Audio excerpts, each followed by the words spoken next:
Good evening, everybody. It is the 6th of January, 2024, and welcome to a brand new live stream show called Duality, which will be streaming live on, I think it's your Friday, it's my Saturday morning, and I'm in New Zealand.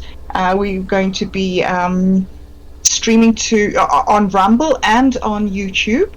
And we are going to be talking about all things opposite, dualities, right? And so, just to get going, I would like to first start off by thanking very much John and Roger from the wonderful world of weirdness who have made this possible for me. John has owned the wonderful World of Weirdness channel for quite a few years and has built it up to be a really interesting and informative show of all sorts of different types of content. And Roger has very recently come on board as a co-owner, and they have helped me to start doing this show of my own. So, gentlemen, thank you very, very much indeed, and thank you for being with me here tonight. It's a pleasure. I appreciate you letting me be here with you. It's pretty good. Thank you. You're very quiet, Roger. I'm very quiet. Yeah, you were. I better know. You never told me I was ever quiet a day of my life, John. It's like that was the first time. Okay. So. Okay, so how's it now? Are we still got quietness there, or are we? Yeah, we got quiet. All good on the stream here anyway. Okay. Stream is perfect. So what's the topic today for us? All right. Bobdub? So yes, the topic for us today, what I want to start with, is that love is the core of masculinity. And I have been thinking around this topic because I've been trying to come up with an article that I've been writing. And it's really an important concept for me, because I have been doing this research into duality and into the main forces that govern the universe. Of course, the first set of main forces is good and evil, and these are conflicting forces that are continually fighting with each other for dominance. And I think that you will have noticed from the videos you've watched on this channel before that this is a constant theme with many of us, is that we strive for positivity, we strive for goodness, we fight all our lives against evil. But there is another duality that is very, very important, and that is not talked about and is becoming increasingly more difficult to talk about. And that is the opposition of masculinity and femininity. And it is the second axis, and unlike the axis of good and evil, where there is an oppositional force, the axis of masculinity and femininity is a cooperative force.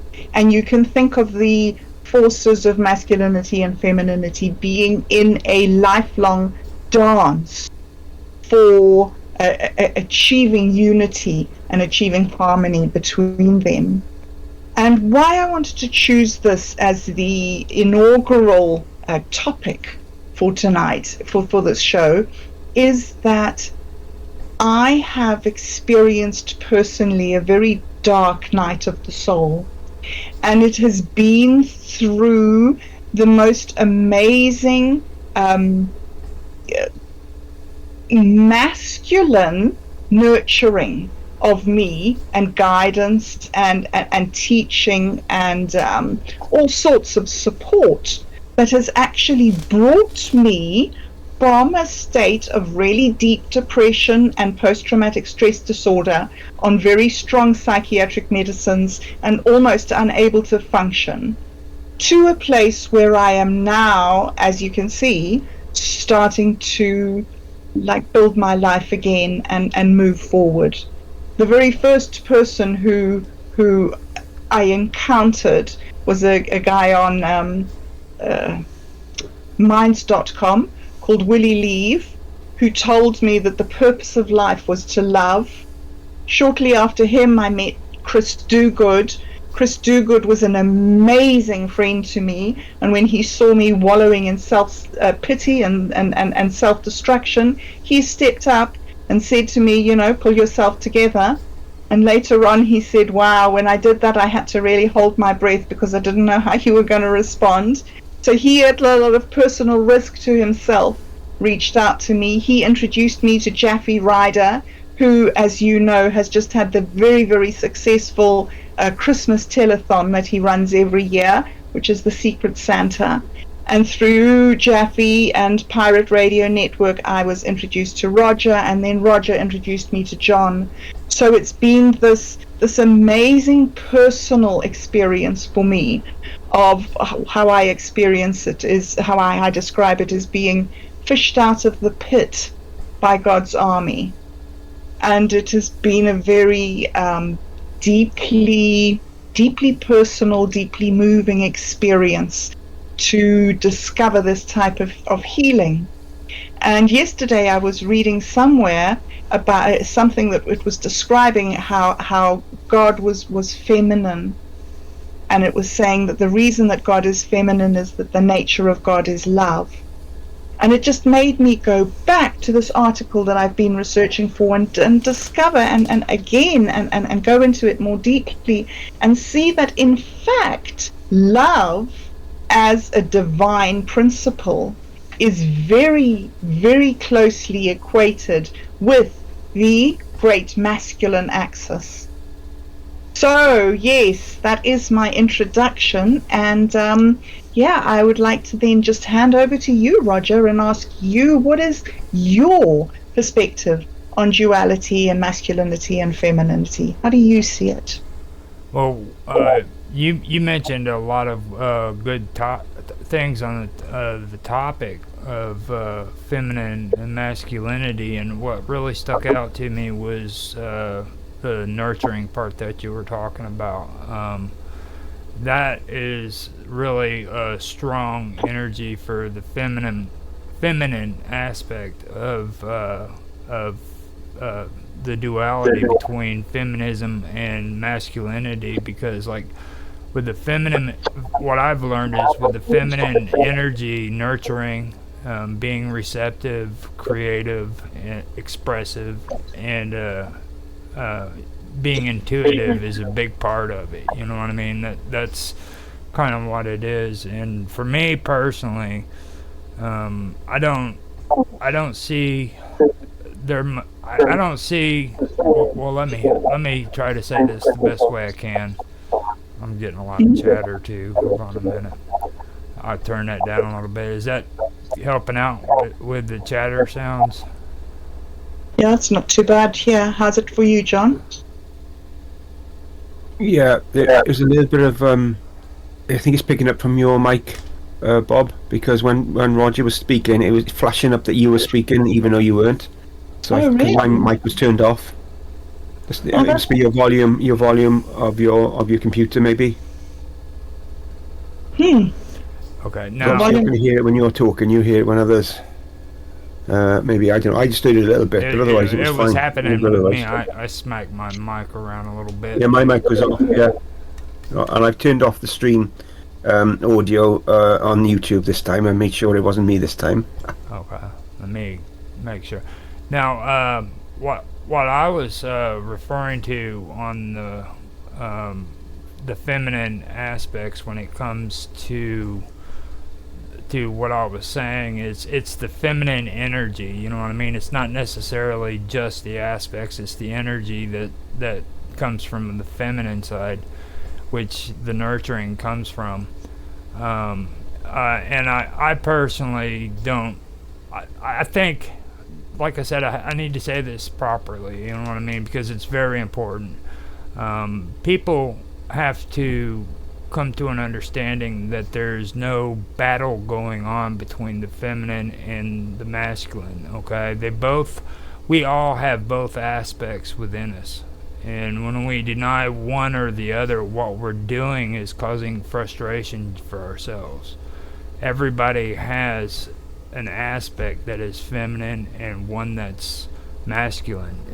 And I think, and I really don't like doing this because a lot of people who make blogs about this topic and they do videos, they always push this. And it always comes out, but it's a reason because it has to be mentioned. Okay.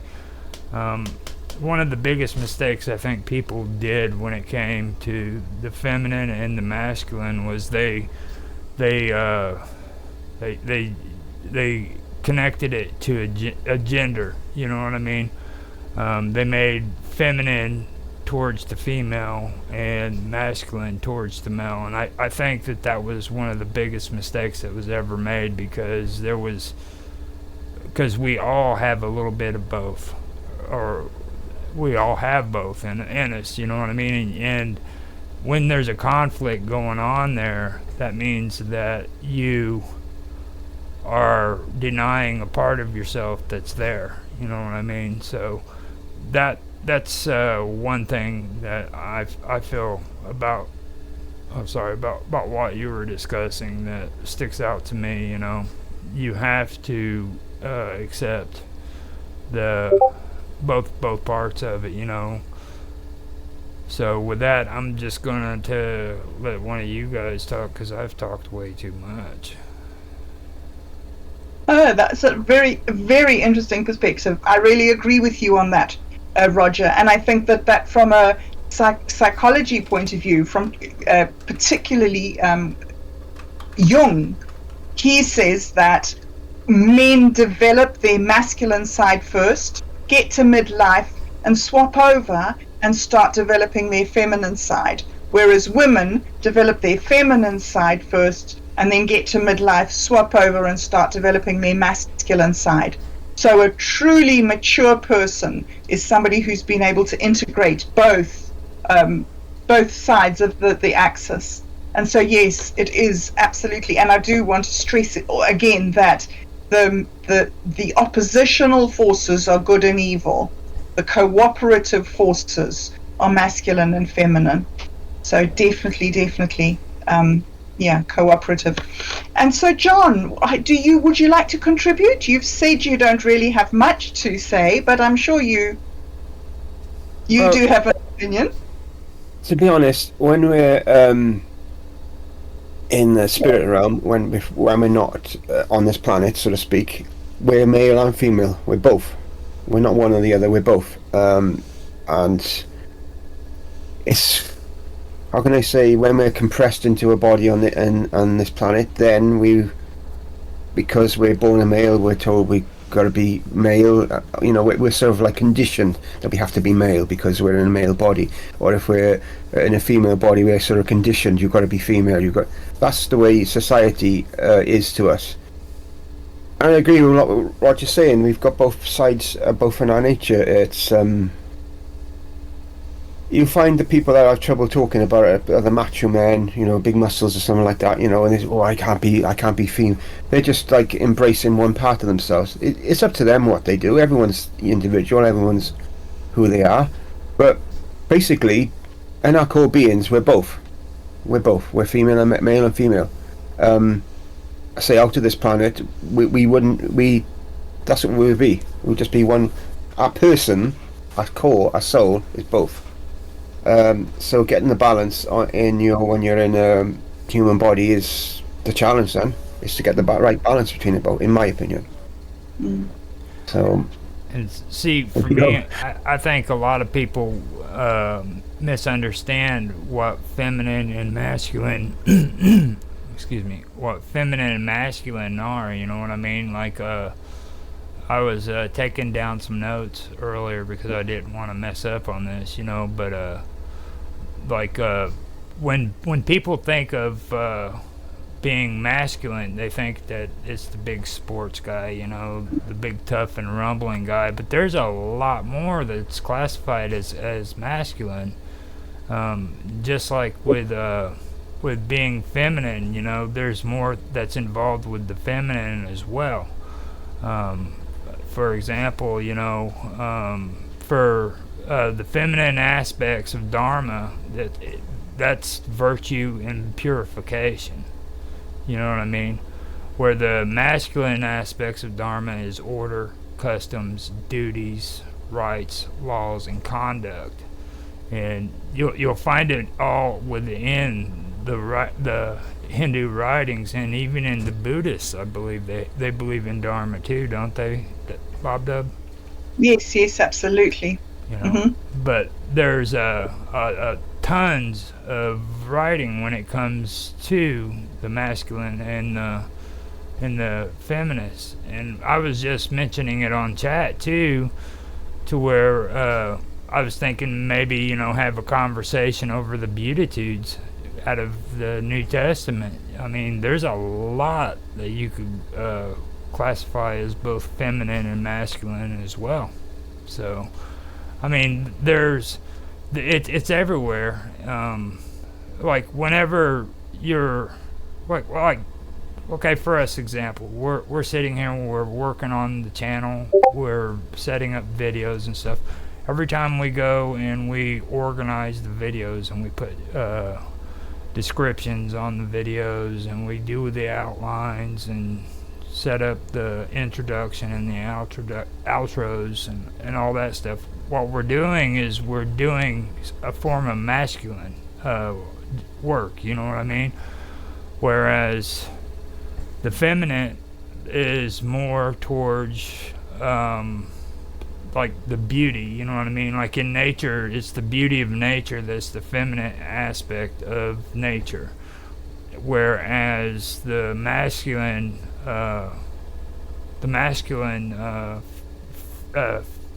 aspect of nature would be the underlying power, you know what I mean? The underlying energies and stuff that's going on. That's the stuff that works behind the scenes. So when you're looking at the beauty in nature, what you're looking at is the feminine aspects of that of nature, you know what I'm saying? So that's and it's hard to explain. It really is hard to explain, but that's the best way I can say it, It is hard to explain. It is very hard to explain, and it's wonderful that we can do this as a series and unpack these things slowly over the weeks, because it is deeply complex and it does need a very careful examination.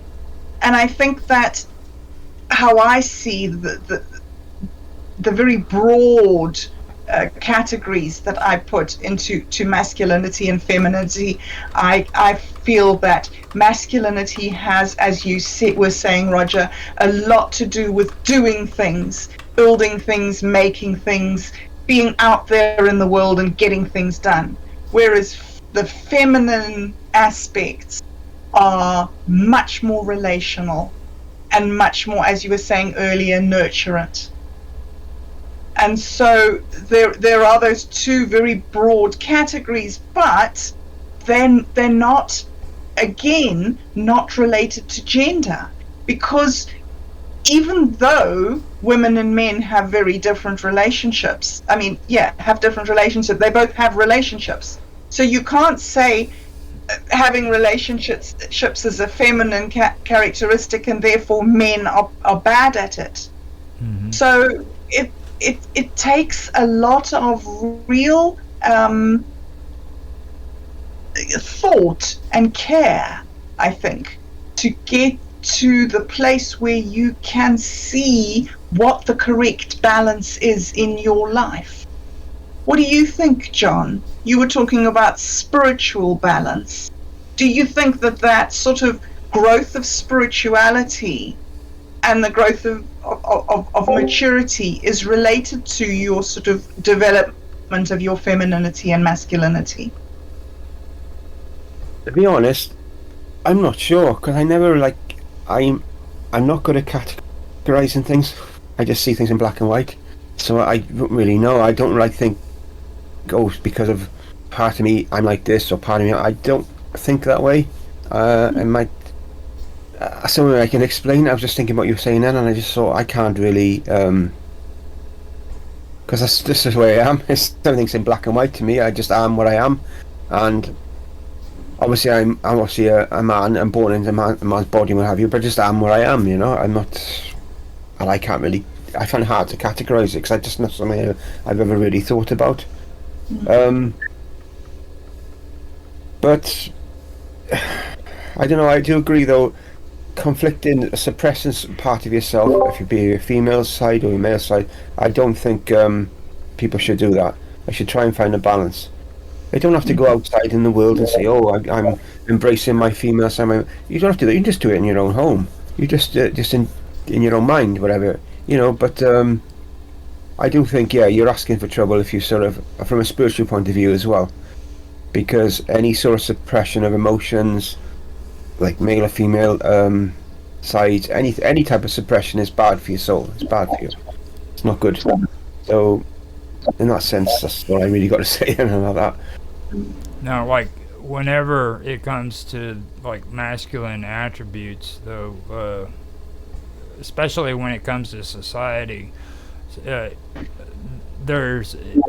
encompasses things like courage, decisiveness, protection, responsibility, authority, bravery, honor, and it also it's the establishment of law and order. So when you're talking about stuff like that, you're talking about the masculine aspects of society itself, you know what I mean?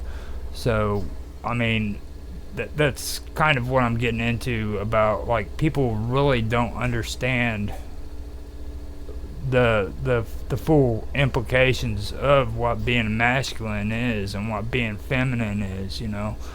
And like I was talking about nature and the masculine aspects of it. That's the force that's behind the beauty. You know what I mean? Like, you got gravitation, you got buoyancy, electrostatic, and stuff like that. You know, that's going on behind the scenes that you don't see. So that would be the masculine aspects of nature, where the beauty of nature itself would be the feminine. So, does that make sense? Yeah. Yes. So. But I was just thinking, as you were talking, I've been thinking about hormones. We both share each other's hormones, don't we? Yeah. We all have the same hormones, just in different quantities. Mm-hmm. So in a way, what you're saying, John, about trying to make categories, it is terribly artificial. Because how do you say, like, this is the amount of hormones for that? I mean, it is a sort of thing that's always in flux, isn't it? Yeah. Yes, I suppose that's true. Yeah, that would make sense. And then some people, obviously, either way, female or male, they might have a more of a balance of male hormones than female, and so on, and that can cause conflict. And yes, I could get that. I do understand that. Yeah, there's something I was going to say about that line, and it's gone. Yeah, and test. I can't say it. I don't know what I'm trying to say. That is supposed to be higher in men than women as a rule. Again, but again, there's going to be situations where women are higher than men, and so on and so on. You know, it's all. I think it's to do with female body and the male body as well. Because I think if the man has got too much of the female hormone, and then he developed breasts and stuff like that, and then I'm not sure how it works the other way around, but I'm sure there's some sort of balance the other way around as well. Yeah. But you know, as well. Mm-hmm. But also, Roger, you say when you mentioned bravery and the other sort of like feelings almost. Mm-hmm. What was it? What were those things that you were saying that were masculine? Those attributes. No. Yes, the attributes that are. But women have them as well. Well, it's not that women are. It goes back to what I was saying, though. See, you're classifying according to gender. That was the biggest mistake that men and women have always done, and we just naturally do it. See, Yes. you have those masculine attributes as well as I do, and there's not more or less. We have those attributes. It's just you've been born into a society that tells you that since you're a female, you need to wear pink and you need to act like a girl. You see? Yes. You see what I mean? Now, Oh, absolutely.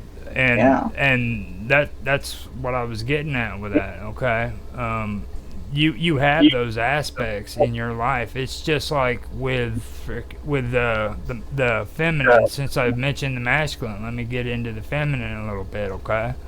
Now, a lot of men out there, they're all tough and everything, but if they think of themselves as being intelligent, then they're using a feminine aspect of their selves, because being intelligent is a feminine aspect.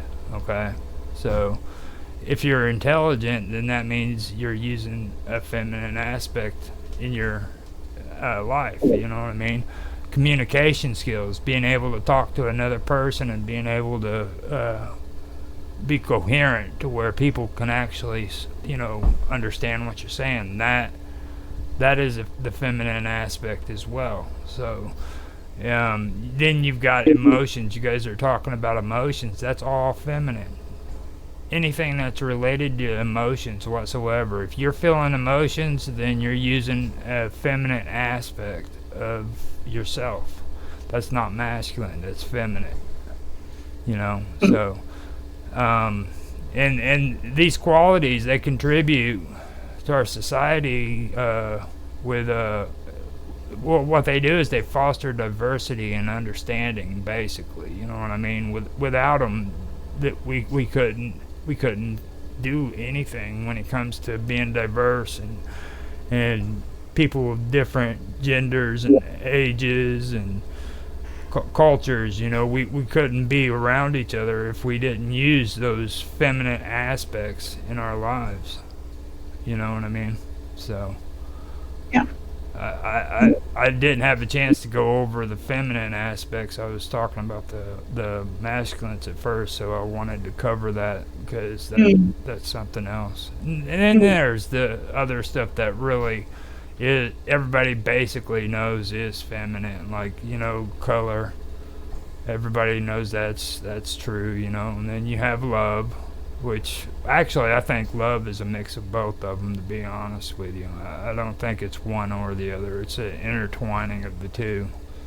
It's kind of like marriage, you know what I mean? So You're beautiful. Cute girl. Is it a girl, John? Was it a boy? It's a boy, Bruno. God, what's that? Well, I have to take him back. he's getting tough. With his my partner, she can hold him, cradle him like a baby, and he'll settle straight away. I can't. I hold him. He's trying to get out. He won't stay still at all. That's awesome. Well, you see, that's the difference between men and women.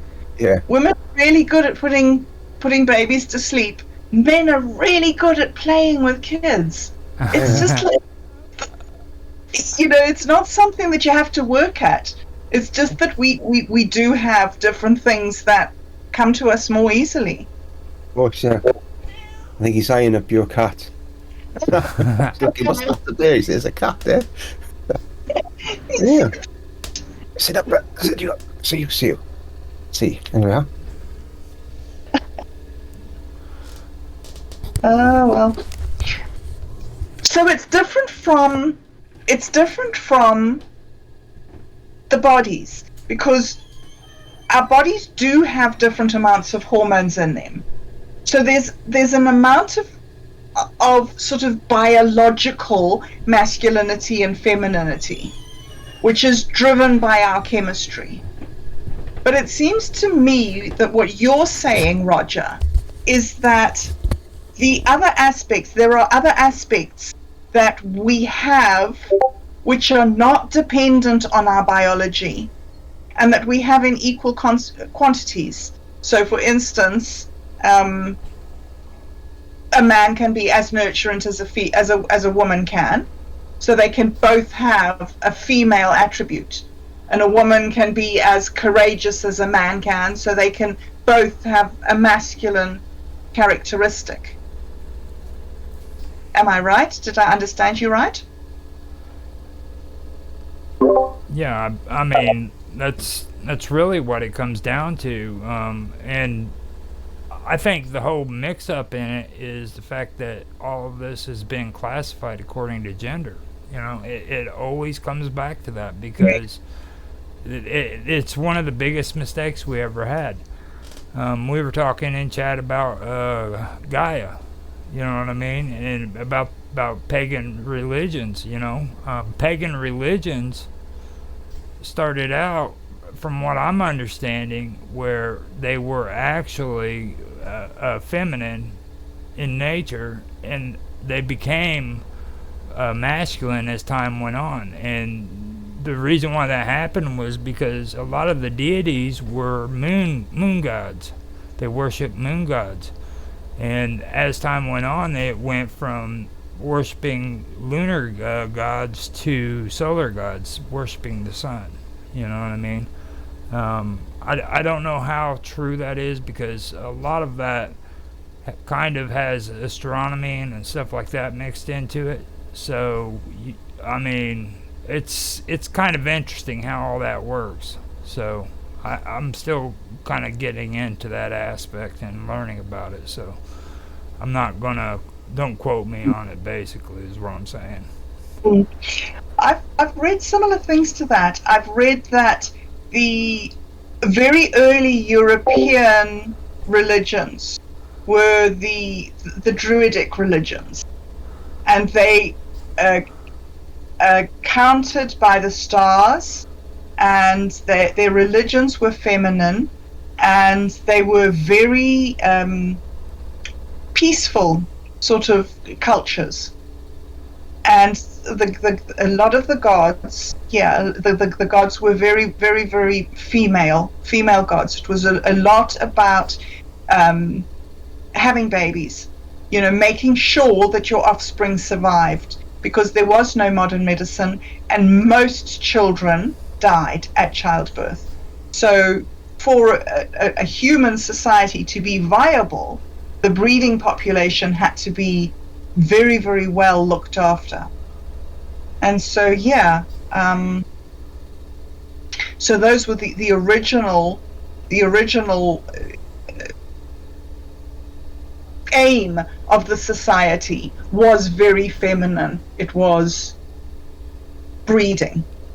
But then later on, when they had these very big established agrarian societies in Europe that were very, very based on these female understandings, they then were faced with a huge crisis when they had a whole lot of men that sort of immigrated from different places, because they had run out of land in their original lands of their birth. So they had these great big sort of migrations of male-dominated warring tribes, who obviously were motivated by achievement and conquering and domination and winning.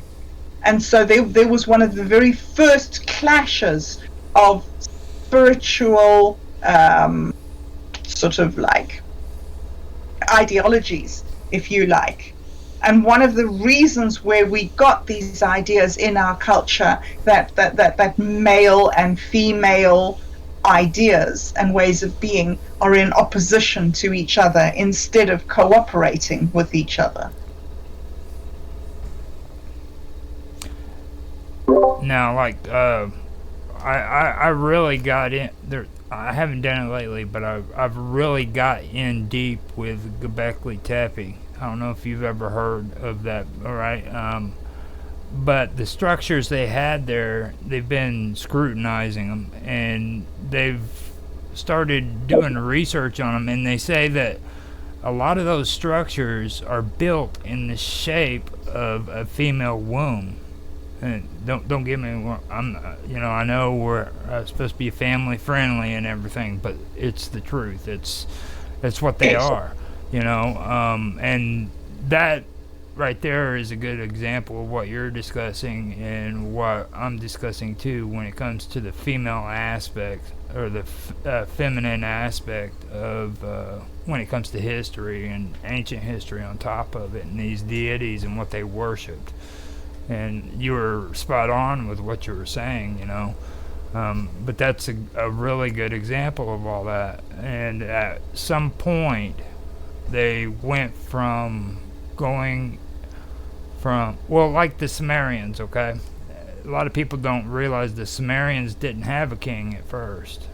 Like, they supported themselves as a community, but then later on they decided that they needed to have a leader, and that's when they eventually started having a leader. But in the beginning they weren't. So that's exactly what I'm talking about. You know what I mean? They governed themselves. They were a peaceful society, and they didn't need the order and the law. And well, they might have had laws maybe, but it wasn't to the extent that it was later on. Later on, yes. Yes. Well, I think that this is one of the strange things that we do have when we're talking about duality, is that we always have to bear in mind that there is a duality of dualities. There is the cooperating forces and there is the competition between forces. And so to talk about things in a very simple dual way doesn't really incorporate the whole nuance of the situation, because there are a lot of ways in which competition breeds cooperation. Like, because you're competing with each other, you realize that you need each other to sort of reach your full potential. So it's a really interesting cyclical, sort of almost spherical kind of concept that you have to keep in mind, that these things are really deep and difficult to weed all these little strands apart and sort of really see the inner workings of the sort of complex side of these structures. Yeah. So I agree with you on that, and it's like I said, you know, you look at it from the aspect where one can't work without the other too. You know what I mean? Like, do you really want a society where there isn't like protection or responsibility or authority? You know what I mean? Do you really want a society that doesn't have law and order? You know what I mean? Those are the things you have to ask yourself. I mean, it's okay to be feminine, but you also have to say to yourself, hold on a minute. You know what I mean? I need the masculine aspects of life as well. We all want law and order, you know? So I think there's a balance there, you know? And that's very important to remember. Because you can't, I mean, it's like a dance, like you said in the beginning, you know, it really is. It's a dance. It's a dance between the male, or the masculine and the feminine. So I usually call it masculine. I don't know why. I always have. But it's hard for me to say masculine. I don't know why. Oh, we get what you're saying. So when you say dance, that brings up another subject that's very tricky to talk about these days. When you dance, one of the partners leads the dance, and that's the guy. Mm-hmm. And people are very, very touchy these days about accepting that the outgoing and dominant force is the masculine force. They feel that that's sort of somehow unfair. But within cooperation, there isn't really, it isn't really just or valid to talk about that sort of rivalry, is it? Surely we should graciously accept that there must be a starting point. There must be a leadership role within these structures. Well, I think it's. Oh, go ahead. Sorry. Go ahead. I almost. I think that's down to conditioning as well. 100 years ago, it will always be the male would, like you just said, lead the dance, what have you. That was the way everyone was brought up. Now, society like it is, people just don't want to live by them rules anymore. And in a way, it's sort of, in some ways, even though I find it all unsettling when there's about 30 different genders now, and it's confusing how people, I do find, to me, because it's always been two, in my upbringing, I do like think what the hell's going on a bit. But in other ways, I suppose I can understand where they're coming from, because you're conditioned to be a male or female, as I said earlier, and it's like now you get like the freedom. Oh, am I going to identify as this, or which make of that what you will.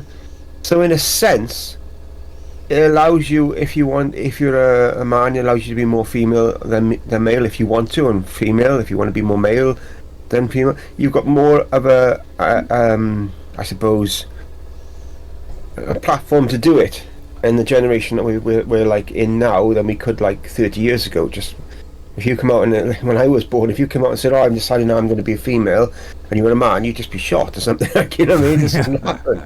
But like now, it's just like society's more like open for you to be the person you want to be, and it might be like harder for us because we're being brought up in an older generation when things were just like, as I say, there was just two genders, that was it. But I can sort of see where these youngsters are coming from,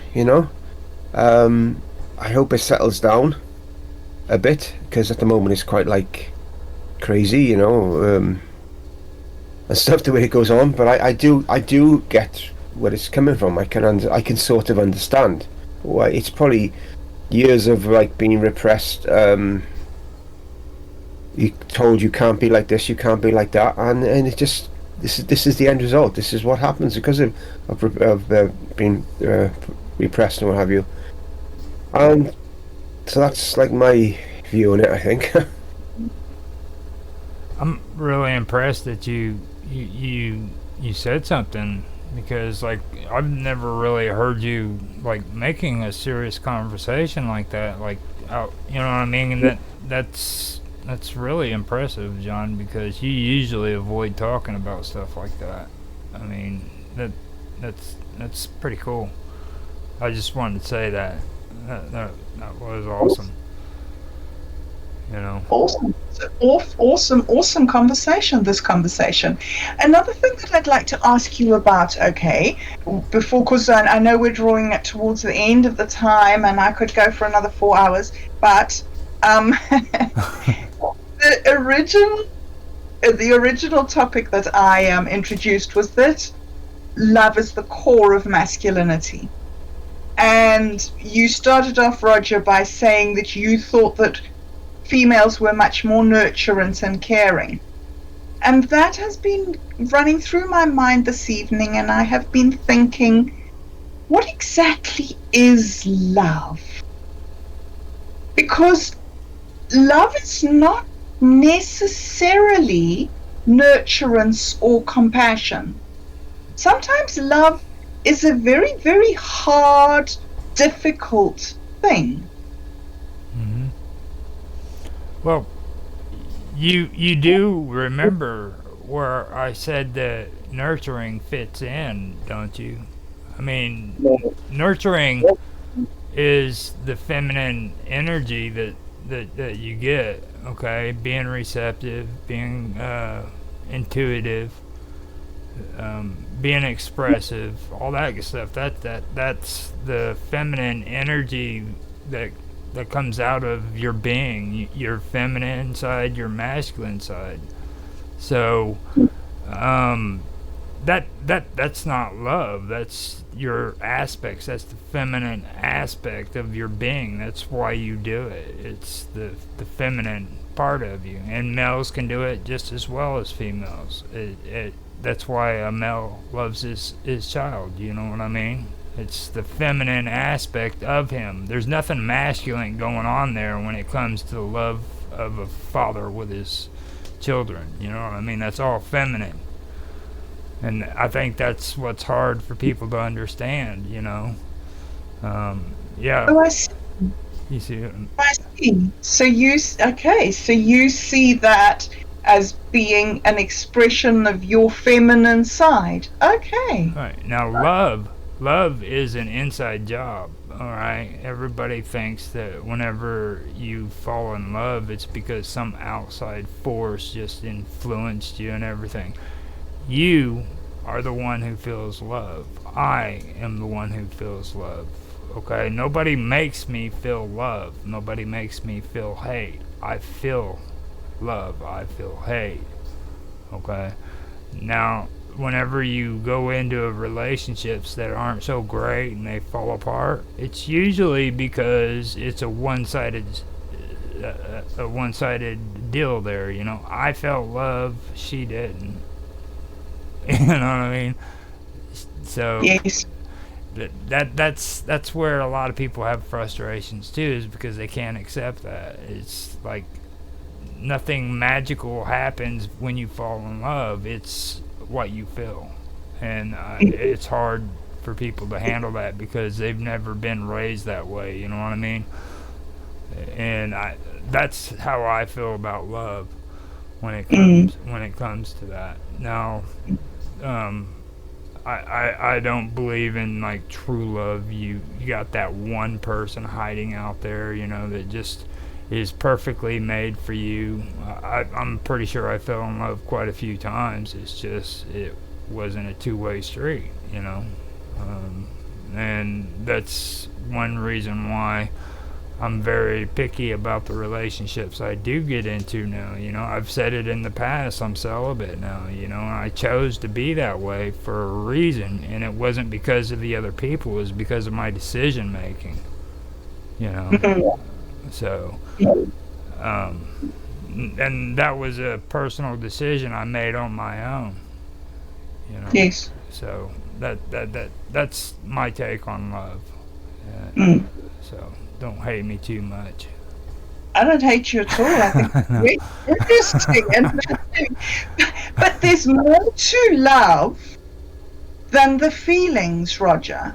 Like, like when you're bringing up a kid, you sometimes have to act like in a way that's not all sort of lovey and sweetie. You've got to be like strict and disciplined as well. Mm-hmm. So there's a real aspect of rational thought that goes along with love, as well as just the feelings, don't you think? Well, you just said exactly what I said a second ago. Love is a mix of the two, both the feminine and the masculine aspects. Okay, you can't love your kids if you don't discipline them when they do wrong. You know what I mean? I'm not talking about butt whippings. I know people, when first time you say frickin' discipline, everybody says, "Oh, I don't spank my kids." I'm not talking about that. I'm talking about disciplining your children. You know, you got to tell them, look, this is wrong. Yes. You know what I mean? And that's the masculine side of your being. That's not the feminine side. And I think that it takes both the masculine and the feminine when it comes to love. And it, to me, I'm not saying that there isn't something special about the what love is. I'm just saying that it's not an outside job, it's an inside job. It's something within you, you know what I mean? And I'm not going to try to explain what it is because, you know, I mean, to each their own. What I feel is love might not be the same as what somebody else does, so. Yep. Especially teenagers.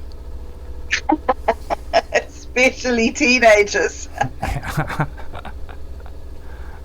John, John just giving that scouring look. He's thinking. I really like your background, by the way. That is pretty cool. Yeah, it's very awesome. Is that a Discord one? Yeah, there's loads of them. You could have it on yours. You Oh, go really? in your video settings, yeah, and they're all there. There's loads of them. Huh. I don't know if I can. Hang on. I got to turn the camera off to show you. Hang on. When I turn it back on, I'll try a different one now. I have this one. Just there we are. This is called Discord the movie. Oh, So, there's loads of them. There's about 10 of them, I think. I'm not sure if you can use your own as well. I don't know. My dog is barking now. I don't know if you can hear him. Oh, really? He's barking with a neighbour dog across the road. Now, before we go any farther, I'm gonna let you guys know we did have a couple messages. They were just general messages on the chat. Callerway7 said hello, guys. John responded to him and said hello, and so did I. And Dingo Dave said that he chooses his good side, and I replied to him, and so did John. We said, I said I agree to Dingo Day, and I do the same, and so did John. He said same, but we need both to exist. That's what John said. So that's pretty good. Yeah, the reason I said that is let's tell you this now. I got an apple tree outside of my house, and for years it's been like nettles and stuff around it. It's just been impossible to sort it out because the way it was, where it was, and what have you. And recently, last year, we did, and that tree has always been strong, always been like, you know, and it would, like, if nothing would ever blow it over. But now all the nettles have gone. You can see it's really weak now because it's got no nettles. It's surviving on its own, and it's struggling. And I think it's going to end up being blown down one of these days. But while all the nettles are, all the badness is there, all the nettles around it, it kept it upright. So that's why I said good. Sometimes you need good needs bad. Sometimes, not always, but sometimes it does. You can still be a good person. Yes, you've got to strive to be a good person. But sometimes you need the badness can help you to be strong, in a sense. Not from let me being bad yourself, just like the badness around you. You know what I mean? That's what I mean. Not you actually being evil yourself, in a sense, bad yourself.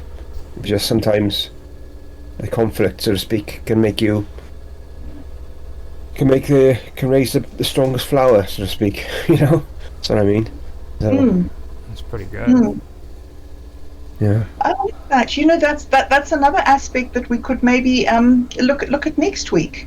Yeah. Is how, you know, the good and bad, like some bad things actually really do work. Yeah. To make things better in a strange way. Well, yeah, I would definitely say that. Yeah. Sure. I agree. Like duality, especially.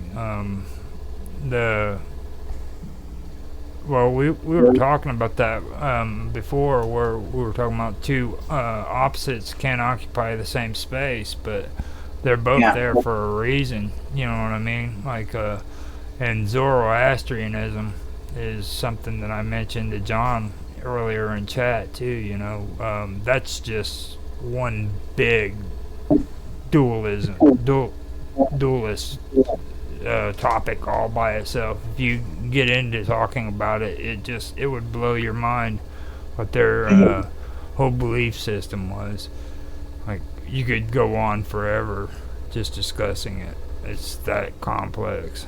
Ahura Mazda, have you ever heard of him? No, I haven't. It's pretty hardcore stuff right there. Gosh, how fascinating. So we're going to be unpacking a lot of these concepts over the next few weeks. Yep. It's going to be good. It is going to be really good. Yeah. Yeah. Well, I know we started a little bit late, but I think that we do need to really wrap it up and move on to the next set of projects that we have lined up. I know that you've been very busy, John. So thank you for taking time out of your schedule. And again, thank you very, very much indeed for allowing us to stream this to the wonderful world of weirdness. It's a real great honor to be part of your community. So yeah, thank you. It was a privilege too being on your first episode here for Duality too, bobdub. You did a really great job. Thank you for letting me be on here with you. Well, Roger, thank you for helping me, for setting it up for me, for encouraging me, for giving me the shove out of the nest that I need. It wouldn't have happened without you. So, really, from It wouldn't the have bottom of my happened. heart, thank you so, so much. Wouldn't have happened without John, man. He's a bomb over there. He He- really is. If only people had seen this, about an hour ago. It's not working. I'm not a camera. What's going on? The audience out there. It was like, when they see we should have like a highlight show of the stuff that they don't see. I think Yeah. that would actually go down very well as well. Yeah, You know, the outtakes. we got it So though. We got it. Yeah. We're getting there 1 minute at a time, but we're getting there. Damn it. Yeah. Okay. Well, fantastic. Thank you. Really, really great show. And thank you, everybody, for being here with us. And thanks for your comments and your participation. It was great. And yeah, we'll be back again next week. So until then, cheerio. Okay. Bye, guys. Bye, guys.